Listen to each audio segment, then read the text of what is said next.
Kjo është shumë e rëndësishme. Për shkak se kjo e determinizon edhe të ardhmen e njerëzimit. Nëse nuk lën trashëgimtar, shuhet raca njerëzore, unë shkatrohet gjithçka. Dhe këtë më së miri ti e gjen tek lutja e Ibrahimit a.s. i cili u lut dhe tha: Rabbi ja'alni muqima as-salati wa min dhurriyyati rabbana wa taqabbal du'a. Tha, o Zot, u lut pra Ibrahimi a.s. me bëj nga trashëgimtarët e mi që falin namazin, me jep trashëgimtarët të halalit, o Zot ma prano këtë dua. Pra u lut Ibrahimi a.s. Rabbi ja'alni muqima as-salat. O Zot me bëj për atyre që falin namazin, mu dhe trashëgimtarët e mi.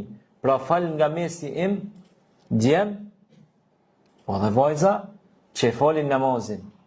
E Allahu i dha, sepse Zoti ja pranoi duan pejgamberit Ibrahim a.s. Dhe në mesin e këtyre burrave, e trimave, të çelikt dhe të fort, Zoti madhreshëm për asolli që të kenë dy pejgamber, Ismailin a.s. Ishakun a.s.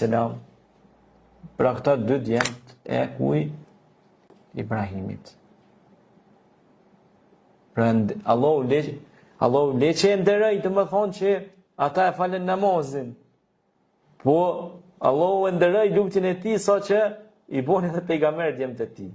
Në mund se, shiko, namazli kemi edhe sot, kemi pas edhe atëherë, po pejgamber është nderim i madh. Zoti pra i ka nderuar, ai ka bërë pejgamber.